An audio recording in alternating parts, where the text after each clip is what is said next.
Ready to teach में आपका स्वागत है। आज हम 11th क्लास का सोशियोलॉजी का चैप्टर नंबर 1 लेकर आए हैं, जिसका नाम है समाजशास्त्र एवं समाज। हम इस चैप्टर में समाज के बारे में पढ़ेंगे और समाज कितना महत्वपूर्ण है और ये कैसे बनता है, इसमें क्या क्या चीज़ें आती हैं, इसके बारे में हम पढ़ेंगे और ये किस तरीके से जटिल है, आसान है, इसके बारे में भी हम पढ़ेंगे। ये जो पहला इसमें टॉपिक है वो है परिचय। तो परिचय में बताया गया है कि किस तरीके से समाज में रहकर बच्चे बड़े अपने क्रियाओं को समय अनुसार करते हैं। बच्चे भी समाज का हिस्सा हैं, आप लोग भी समाज का हिस्सा हैं। जैसे आप घर पे रहते हैं, समय पे उठते हैं, रेडी होते हैं, स्कूल जाते हैं, ये सारा का सारा समाज में ही आता है। और समाज का संबंध परिवार, घर, मोहल्ले, आस पड़ोस, इन सब से होता है। जैसे कि आपको मैं बता रहा था कि बच्चे उठते हैं, सुबह स्कूल के लिए तैयार होते हैं, स्कूल जाते हैं, स्कूल में पढ़ते लिखते हैं, उसके बाद वापस फिर घर आते हैं, घर में भी कई सारे कार्यों को वो करते हैं। तो ये सारी जो जितनी भी क्रियाएं हो रही हैं, ये सब समाज का हिस्सा हैं, समाज का पार्ट हैं। और इसमें सामाजिक परिवेश मिलता है। जैसे बाहर कहीं खेल रहे हों कई बच्चों के साथ, तो अलग अलग तरीके के बच्चे मिलते हैं, उनकी अलग अलग सोच होती है, क्योंकि उनके घर परिवार का रहन तरीका अलग अलग होता है। तो इस तरीके से हमें, जब हम समाज में रहते हैं तो हमें कई तरीके की चीज़ें हमें देखने को मिलती हैं, कई तरीके के विचार हमें देखने को मिलते हैं। और इस पैराग्राफ में भी लगभग वही सारी चीज़ें बताई गई हैं जो मैं बता रहा हूँ। और समाज में रहकर जब व्यक्ति कई सारे कार्यों को करता है तो उसमें देखता है कि समाज में एक तो परिवर्तन होता है, परिवर्तन देखने को मिलता है, और सामाजिक संबंध होते हैं। हम एक दूसरे से जुड़े होते हैं किसी न किसी तरीके से।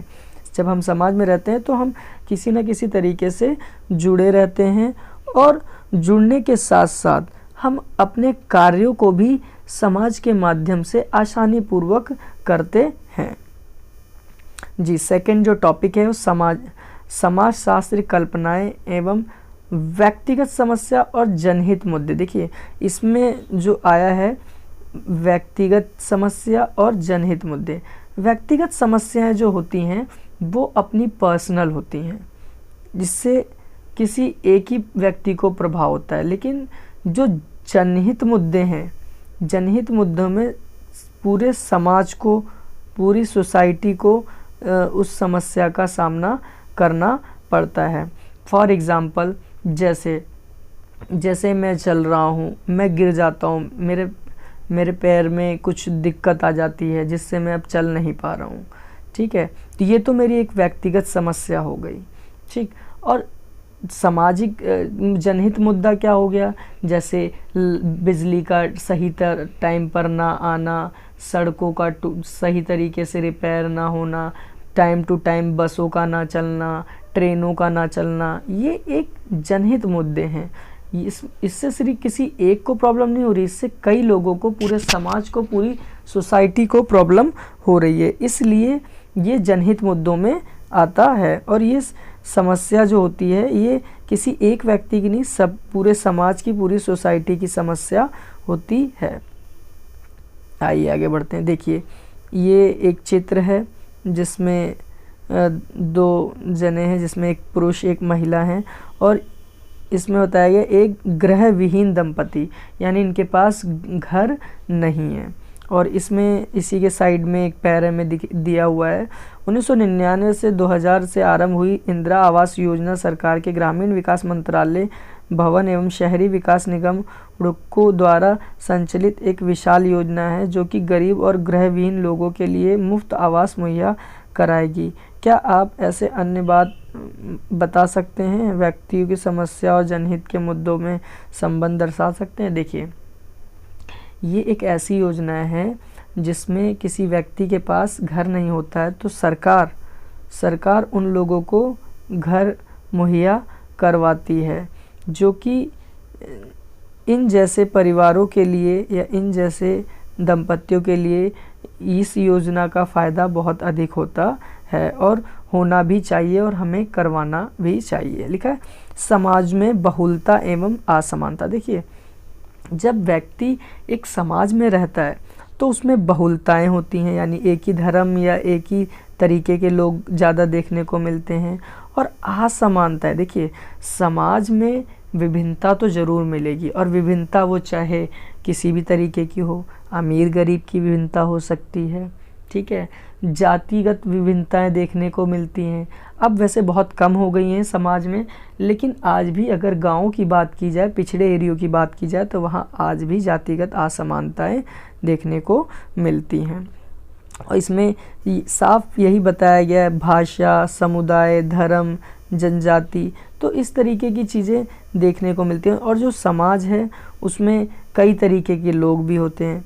देखिए इस चित्र के माध्यम से देखिए, एक तरफ ये हंगर शो कर रहा है, एक तरफ ये फैट को बता रहा है, एक तरफ फैट को दर्शा रहा है, तो और एक तरफ यहाँ 3-4 लोग ही काम कर रहे हैं, एक तरफ काफ़ी सारे लोग काम कर रहे हैं। तो और ये जो एक चित्र दूसरी ओर दिख रहा है, ये एक हॉस्पिटल का है जिसमें 3 ही 4 लोग लगे हैं, ऑपरेशन थिएटर सा लग रहा है देखने में। तो ये जो चित्र हैं ये अपने आप में असमानताएं दर्शा रहे हैं कि किस तरीके से समाज एकदम असमान है, जितनी ज़रूरतें हैं उतनी पूर्ति नहीं हो पा रही है, और जिनको जो चीज़ें चाहिए वो होती नहीं हैं। तो ये समाज में असमानताएं देखने को मिलती हैं। और इस तरीके से हम देखें तो समाज का वैज्ञानिक रूप से अध्ययन और तुलनात्मक अध्ययन ही समाजशास्त्र कहलाता है, ठीक है। तो आइए अब आगे बढ़ते हैं। इसमें बताया हुआ समाजशास्त्र का परिचय, देखिए चौथा पॉइंट है ये, समाजशास्त्र का परिचय दीजिए। इसमें समाजशास्त्र में जो लोग होते हैं वो आर्थिक, राजनीतिक, पारिवारिक, सांस्कृतिक और शैक्षणिक संस्थान से अंतः संबंधित होते हैं। किसी न किसी तरीके से ये जुड़े हुए होते हैं। देखिए जो मैं टिक लगा रहा हूँ, ये देखिए ये रहा आर्थिक, राजनीतिक, पारिवारिक, ये अंतः संबंधित यानी जुड़े हुए होते हैं किसी न किसी तरीके से। इसमें इस समाज में रहकर व्यक्ति अपनी ज़रूरतों को पूरा करता है, ज़रूरतों के साथ साथ अपने कार्यों को प्राप्त करता है, और कार्य करने से उसको जो मेहनताना मिलता है उस मेहनताना से वो अपने घर परिवार को चलाता है। इसमें मानव व्यवहार को भी ध्यान में रखा जाता है कि वो किस तरीके से रहता है, उसके अंदर कितने नैतिक मूल्य हैं, और उसको समाज के बारे में क्या जानता है, और समाज में वो किस तरीके से रहता है, मिलजुल कर रहता है या फिर लड़ झगड़ कर रहता है। इन सारी चीज़ों का भी अध्ययन हम इसमें करते हैं। लिखा समाजशास्त्र और सामान्य बौद्धिक। एक्चुअली समाज शास्त्र में तो हम अभी तक यही पढ़ते आ रहे हैं कि समाज शास्त्र में समाज का अध्ययन होता है, और सामान्य बौद्धिक ज्ञान का मतलब क्या होता है, इसमें सामान्य जानकारी होती है, इसमें प्रकृति और व्यक्तिवादी का वर्णन किया जाता है। एक्चुअली जो प्रकृति है उसमें क्या है, व्यवहार क्या है, एक प्रकृतिवादी वर्णन है। जो हम व्यवहार करते हैं, बिहेवियर होता है हमारा, अगर हम कहें कि बिहेवियर होता है, वो उसका अध्ययन हम इसमें करते हैं। देखिए जैसा कि ये 2 चीज़ें दिखा रखी हैं, एक प्रकृतिवादी और एक समाजशास्त्री, इन दोनों को पढ़ते हैं। लोग गरीब इसलिए हैं क्योंकि वह काम से भी जी चुराते हैं। जो प्रकृतिवादी में क्या होता है कि गरीब इसलिए हैं क्योंकि वो काम करना पसंद नहीं करते हैं, और समस्याग्रस्त परिवारों से आते हैं। हाँ, एक ये भी प्रॉब्लम हो सकती है कि समस्या हो उनकी फैमिली में, इसलिए भी वो गरीब हों, ठीक है। और यही समाजशास्त्री समकालीन गरीब का कारण है वर्ग समाज में असमानता। देखिए इसमें बोला कि इसमें लोग बराबर एक समान नहीं है, एक वर्ग के लोग नहीं हैं, इसलिए समाजशास्त्र में असमानता की संरचना होती है। सभी व्यक्ति बराबर नहीं होते हैं, ठीक है। आइए आगे बढ़ते हैं।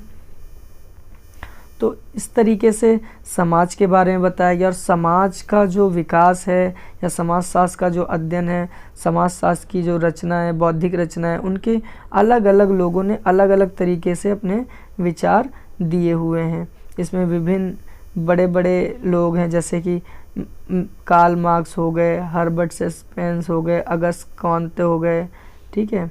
तो इस तरीके के ये विचारक हैं, इन्होंने अपने अपने अलग अलग विचार दिए हुए हैं। आइए 2 पॉइंट्स पढ़ते हैं। आधुनिक काल से पहले के समाज के प्रकार, जैसे शिकारी टोलियाँ, संग्रहकर्ता, चारवाहा। देखिए क्या होता था, पहले इस तरीके से लोग रहते थे, एक साथ ग्रुप में रहते थे, टोलियों में बनाकर रहते थे, जानवर चराते थे, चारवाहा थे, और कृषि, गैर कृषि के कार्यों को भी करते थे। आधुनिक समाज के प्रकार, जैसे औद्योगिकृत समाज, और ज़्यादातर औद्योगिकृत समाज हो गया जो आधुनिक समाज हो गया है, ठीक है। उसमें उद्योग लग गए हैं और काम करना लोगों ने शुरू किया। लिखा है बौद्धिक विचार जिनकी समाजशास्त्र की रचना में भूमिका है। देखिए समाजशास्त्र में बौद्धिक विचारों के अंतर्गत कई सारी चीज़ें आती हैं, जिसमें उपनिवेशवाद, समाजशास्त्र, सामाजिक मनोवैज्ञानिक, ये सभी इसके अंतर्गत आते हैं। और समाजशास्त्र में इनकी अपनी अलग भूमिका है, अलग रचना है। जैसा कि मैंने अभी बताया था कि इसके अंतर्गत कार्ल मार्क्स हो गए, हर्बर्ट स्पेंसर हो गए, ये सारे इसी में ही आते हैं। आइए आगे बढ़ते हैं। अगला जो हमारा पॉइंट है वो है 7वां पॉइंट। 7वां जो पॉइंट है उसको हम पढ़ते हैं, जिसमें बताएगा भौतिक मुद्दे जिनकी समाजशास्त्र की रचना में भूमिका है। देखिए समाजशास्त्र में भौतिक मुद्दों को ज़्यादा इम्पोर्टेंस दी गई, महत्व दिया गया, जिसमें अर्थव्यवस्था हो गया, औद्योगिक क्रांति हो गया, इन चीज़ों का वर्णन किया जाता है। अंग्रेज़ों टाइम की बात की गई है, जब अंग्रेज़ भारत में आए थे, उन्होंने अपना शासन किया था। औद्योगिक क्षेत्रों को दर्शाया गया है। इसमें क्या है, ये उद्योग हैं, ये कंपनियां हैं, फैक्ट्रियां हैं, ठीक है। और उसी से ही सटे हुए, कंपनी से ही सटा हुआ ये झुग्गी झोपड़ियां हैं, और ये आस पड़ोस के इस तरीके से लोग रहते हैं, ये कार्यों को करते हैं, और आस पड़ोस में इस तरीके से लोग मतलब एक छोटे छोटे घरों में रहकर अपना जीवन व्यतीत करते हैं, जिससे उनका विकास बहुत कम हो पाता है। और समाज में असमानता तो होती है, और उनके अंदर कई सारे समस्याएं भी उत्पन्न होने लगती हैं। औद्योगिकरण के माध्यम से उद्योगों का बढ़ना प्लस लोगों की ज़रूरत पड़ना, तो ऐसे में क्या होता है कि ग्रामीण के जो लोग होते हैं, गाँव में जो रहने वाले लोग होते हैं, वो गाँव को छोड़कर शहरी इलाके में बस जाते हैं, और शहरों में वो औद्योगिक क्षेत्र में जाते हैं, जिससे उनको आसानी पूर्वक काम मिल जाता है, और उन कामों को वो करके कुछ पैसा कमाते हैं, और कुछ दिन तक वो रहते हैं, उसके बाद वो अपने गांव घर चले जाते हैं। देखिए जैसा ये मार्क्स कारखाना दमनकारी था। देखिए जो मार्क्स हैं उनका कहना था कि जो कारखाने के जो मालिक होते हैं वो हमेशा ही शोषण करते हैं, मज़दूरों का हमेशा शोषण करते हैं, वो कभी मज़दूरों का भला नहीं सोचते हैं, और हमेशा पूंजीपति वर्ग के खिलाफ कार्ल मार्क्स ने अपनी बातें रखी हैं। और हमेशा कार्ल मार्क्स ने कहा है दुनिया के मज़दूरों इकट्ठे हो जाओ और पूंजीपति वर्ग को उखाड़ कर फेंक दो। कार्ल मार्क्स ने ऐसा क्यों बोला है? इसलिए बोला है कि जो पूंजीपति वर्ग है हमेशा से ही मज़दूरों से अत्यधिक काम करवाते हैं और उनको मेहनताना बहुत कम देते हैं, जिससे कार्ल मार्क्स बहुत ही चिंतित है। और कार्ल मार्क्स ने इस बात को रखा कि दुनिया के मज़दूर इकट्ठे हो जाओ, जिस दिन दुनिया के मज़दूर एक हो गए तो ये आपका शोषण नहीं कर पाएंगे, यानी ये जो पूंजीपति वर्ग है ये शोषण मज़दूरों का नहीं कर पाएंगे। ये सारी चीज़ें समाजशास्त्र के अंतर्गत आती हैं और समाज में ही रहकर इन बातों पर ध्यान दिया जाता है। जैसे लिखा है हमें यूरोपीय समाजशास्त्र के आरंभ और विकास को क्यों पढ़ना चाहिए। देखिए भारत की बात की जाए तो भारत में जो अंग्रेज़ आए थे उनका सबसे पहला कहना यही था कि तुम में सभ्य नहीं हो, तुम्हें समाज में रहने की सभ्यता नहीं है, तुम्हारे बीच असमानताएं ज़्यादा हैं, तुम्हारे बीच डिस्क्रिमिनेशन है, तुम्हें तरीके नहीं आते हैं। वो भारत में उन्होंने जो कब्ज़ा किया था, उन्होंने पूरे भारतीय समाज पर कब्ज़ा सिर्फ किया था तो वो इसीलिए किया था क्योंकि वो कहते थे तुम्हें रहने का तरीका सिखाएंगे हम, तुम्हें रहने का ढंग नहीं है, हम तुम्हें रहना सिखाएंगे। और धीरे धीरे उन्होंने पूरे समाज पर कब्ज़ा कर लिया और कब्ज़ा कर अपना आधिपत्य जमा लिया। आधिपत्य का मतलब अपना हक जमाने लग गए कि अब ये हमारा हो गया है। तो इस तरीके से चीज़ें भी देखने को मिलती हैं। और यूरोपीय समाज और भारतीय समाज दोनों में ज़मीन आसमान का अंतर है। हमारे समाज में विभिन्नताएं और डिस्क्रिमिनेशन था, और जो यूरोप था, यूरोप में बहुत कम डिस्क्रिमिनेशन था और वहाँ के लोग सभ्य थे।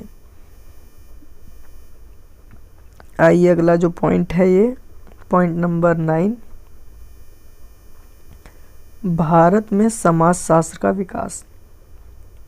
देखिए, ये अगर समाजशास्त्र की बात की जाए तो भारत में समाजशास्त्र अभी जल्द ही, मतलब वैसे विकास तो होना शुरू हो चुका था, लेकिन इसे विषय के तौर पर इतनी रुचि जो दिखाने लगे हैं समाजशास्त्र विषय पर, वो अभी जल्द ही शुरू हुआ है। और शायद ये बम्बई में सबसे पहले शुरू हुआ था समाजशास्त्र का अध्ययन। समाजशास्त्र जो है वो हमें समाज को समझने तथा समाज में होने वाली क्रियाओं से अवगत कराती हैं।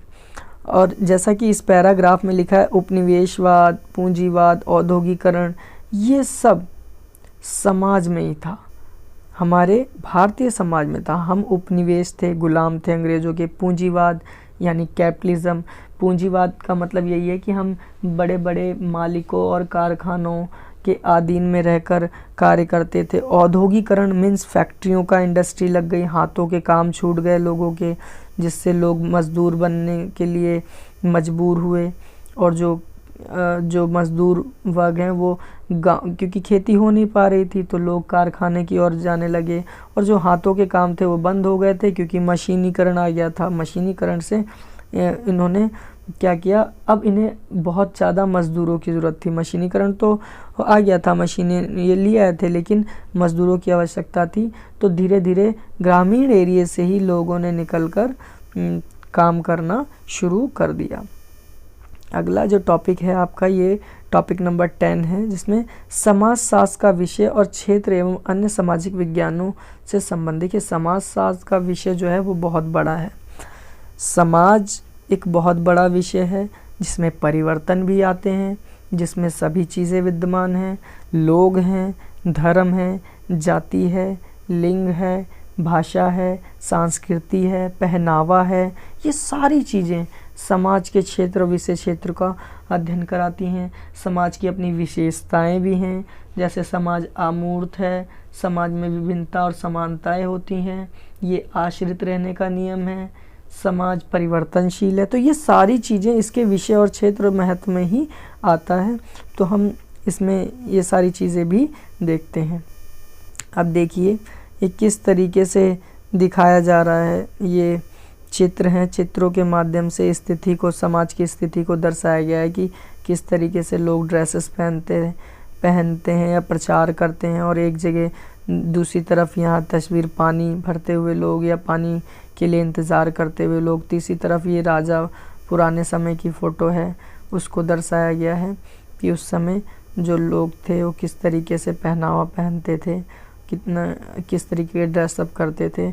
और जो ये लास्ट की जो तस्वीर है नीचे जो दी गई है, ये लाल किले की तस्वीर है और ये दिल्ली की तस्वीर है, जिसमें दिखाया गया कई सारे रिक्शे वाले हैं जो कार्यों को करते हैं और सवारियों को ढोते हैं, लोगों को इधर से उधर छोड़ते हैं, और इसी से ही इनका जीवन चलता है। और ये बहुत ही बिजी रहते हैं और किसी ना किसी तरीके से ये समाज के बहुत बड़े हिस्सा होते हैं और इनके द्वारा समाज की विभिन्न क्रियाओं को किया जाता है। अब जो टॉपिक बनता है वो है समाजशास्त्र एवं अर्थशास्त्र। देखिए, जैसा कि आप जानते हैं बच्चों कि समाजशास्त्र में समाज का अध्ययन होता है, लेकिन जो अर्थशास्त्र है, अर्थशास्त्र में क्या होता है, हम अपनी राज्य व्यवस्थाओं को समझते हैं, या इम्पोर्ट एक्सपोर्ट, आयात और निर्यात को, देश में कितनी चीज़ें, सेवाएं, वस्तुएं एक राज्य से दूसरे राज्य जा रही हैं और बाजार व्यवस्था कैसी चल रही है, इसका विश्लेषण हम अर्थशास्त्र में करते हैं। और समाज में समाजशास्त्र, समाज का अध्ययन करते हैं और समाजशास्त्र का विश्लेषण करते हैं। तो अर्थशास्त्र और समाजशास्त्र दोनों ही अलग हैं, लेकिन समाजशास्त्र के अंतर्गत ही अर्थशास्त्र आता है। आइए आगे बढ़ते हैं। ये आगे बढ़ते हैं। अगला टॉपिक जो है वो है समाजशास्त्र एवं राजनीतिक विज्ञान। देखिए, समाजशास्त्र, देखिए समाज में रहकर लोग राजनीति करते हैं, समाज में रहकर राजनीति करते हैं और राजनीति में लोगों की आवश्यकताएं होती हैं, और समाज के अंदर कई सारी पार्टी, कई सारे ग्रुप्स का एक ही उद्देश्य होता है, बस समाज में की सत्ता को प्राप्त कर लेना और लोगों के विश्वास को जीतना और समाज में रहकर उन पर शासन करना, लोगों पर शासन करना। ये सारी चीज़ें समाजशास्त्र और राजनीति विज्ञान में आती है। अब अगला जो टॉपिक है वो समाजशास्त्र एवं इतिहास। देखिए, इतिहास में अगर की बात की जाए तो समाज पहले भी था। पहले का जो समाज था वो बहुत विखंडित था, काफ़ी जात पात थी, ऊंच नीच थी।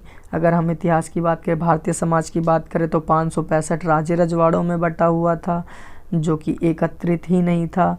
लेकिन धीरे धीरे क्या हुआ, ये हमारा देश आज़ाद हुआ और हमारे देश को अब राज्यों में तब्दील कर दिया गया। तो इतिहास इन चीज़ों के गवाह है, सबूत है कि कब कौन से राजा ने हमारे यहाँ शासन किया, किस तरीके से राजा रहते थे और हमारा किस तरीके से शोषण करते थे, हम पर कितने अत्याचार करते थे। इन सारी चीज़ों का वर्णन भी इसी के अंतर्गत मिलता है। अब अगला जो टॉपिक आता है वो है समाजशास्त्र एवं मनोविज्ञान। देखिए, समाजशास्त्र और मनोविज्ञान का जो संबंध है, इसमें हम समाजशास्त्र में रहकर हम मनोविज्ञान की जो बात करते हैं, जिसमें हमारी अभिप्रेरणा आती है, बौद्धिक क्षमताएं आती हैं, रुचियाँ आती हैं, ठीक है, प्राथमिक रुचियाँ आती हैं, ये सारी चीज़ें ये मनोविज्ञान के अंतर्गत आती है, जो कि समाज से संबंधित है। ठीक है, अगला जो हमारा पॉइंट है वो है समाजशास्त्र एवं सामाजिक मानव विज्ञान। देखिए, ये एक मानव विज्ञान भी है। जो समाजशास्त्र है वो एक सामाजिक मानव विज्ञान है, क्योंकि इसमें भी हम परिवर्तन देखते हैं, चेंजेस देखते हैं, बदलाव देखते हैं, और समय के अनुसार इसमें बदलाव और परिवर्तन आते ही रहते हैं। और जो लोग हैं, या तो वो विकास करते हैं, या तो उनका विकास रुकता है, या फिर वो गरीब हो जाते हैं। तो ये कई सारी समानता और असमानताएं देखने को मिलती हैं।